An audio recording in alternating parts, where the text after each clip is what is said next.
नमस्कार, आप देख रहे हैं आज तक डिजिटल और मैं हूं आपके साथ अनूप आकाश वर्मा। और मेरे साथ हैं क्राइम तक के एसोसिएट एडिटर चिराग गोठी। चिराग, बहुत बहुत स्वागत है आपका। और आज चिराग एक केस के सिलसिले में हमारे साथ जुड़ रहे हैं। 7 साल, 30 बच्चों का शिकार और कबूलनामा ऐसा कि रूह कांप जाए।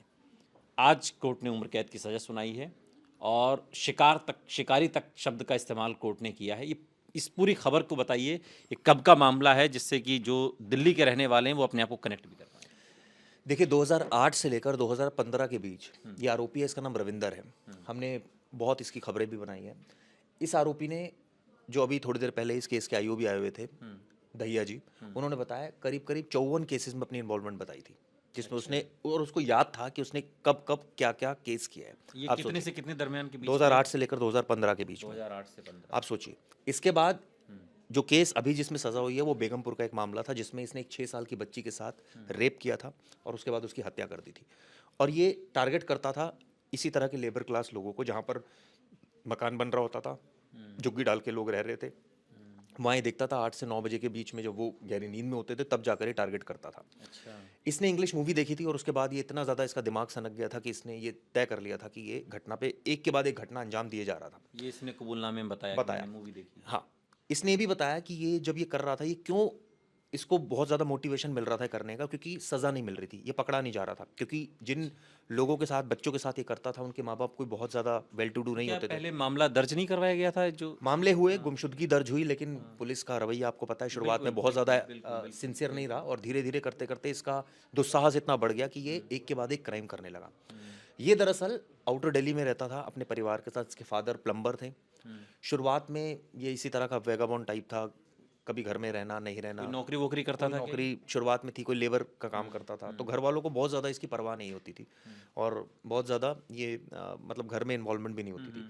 अब एक के बाद एक क्राइम करने लगा, घर वालों को ये भी नहीं पता था कि ये क्राइम करके आ रहा है। आप सोचिए, ये जो केस था जिसमें कन्विक्शन हुई है, जिसमें आज सज़ा उम्र कैद की हुई है, जिसमें कोर्ट ने ये बात बोली है कि इसके खिलाफ ये एक ऐसा शख्स था जिसने 30 मामलों में अपना कबूलनामा दिल्ली दिल्ली में किया। आप सोचिए, और जिसमें ये बात सामने आ रही है कि इसने इसको एक प्रेडेटर की सेंस में कोर्ट ने डिक्लेयर किया है, कि कहा है कि ये एक तरह से यौन शिकारी था। इसका काम ही ये था कि शिकार करना, शिकार ढूंढना, लड़कियों को ढूंढना, बच्चों को ढूंढना और उनको टारगेट करना, और इस तरह से उनके ऊपर अटैक करना, उनको मार देना बाद में। ये इस केस में आप सोचिए, इसने बच्ची ने जब विरोध किया तो उसको इसने मार दिया, और उसके बाद डेड बॉडी के साथ इसने सेक्स किया। आप सोचिए, ये इसकी घिनौनी हरकतें थी।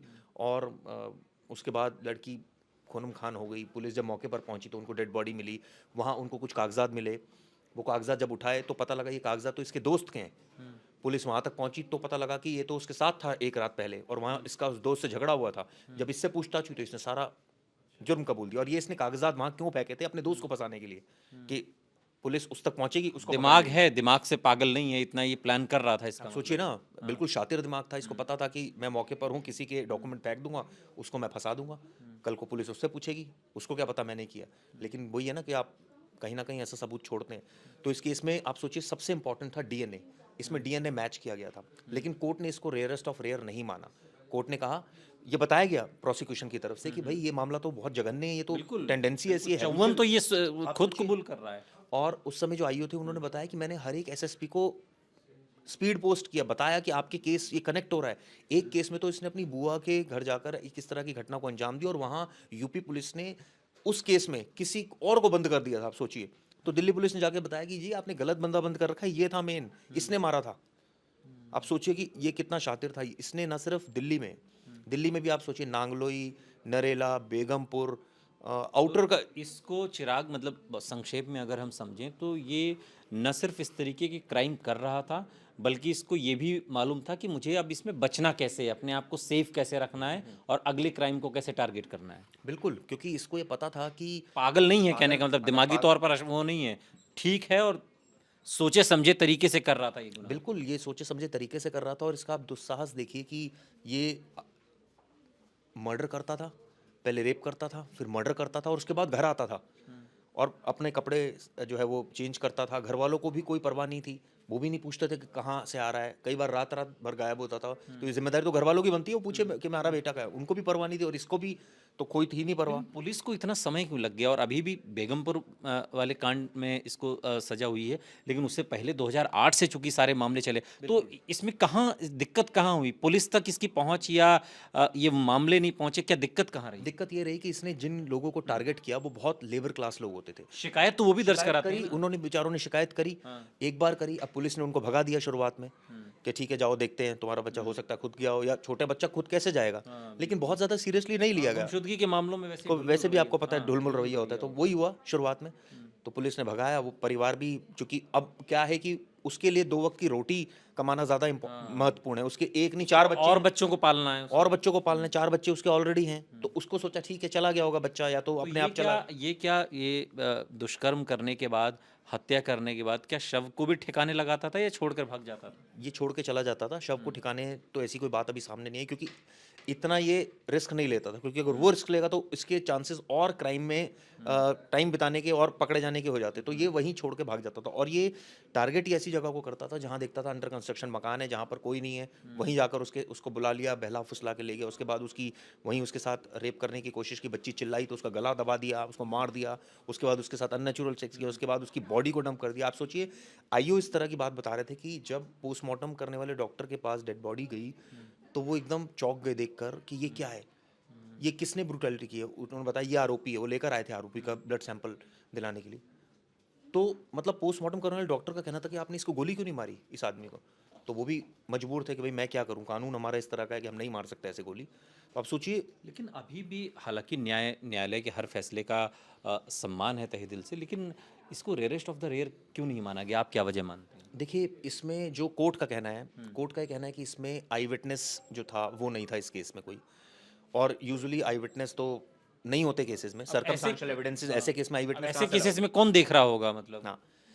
दूसरा कोर्ट ने कहा कि जो डीएनए मैच हुआ वो बच्ची की क्लोथ से मिला, लेकिन और आसपास नहीं मिला, वो मैच नहीं हुआ, वो लिफ्ट नहीं किया गया प्रॉपरली।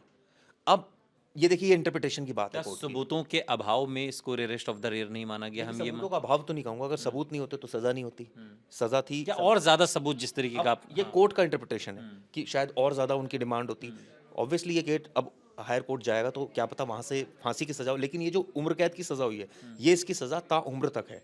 ये 2015 से जेल में बंद है और आज इसको करीब करीब 8 साल हो गए जेल में बंद हुए।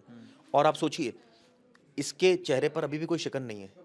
जब आज भी इससे पूछा तुम इस बात का तुम्हें गिल्ट है कि तुमने ये किया, तो उसने इनकार कर दिया, नहीं मुझे कोई गिल्ट नहीं है।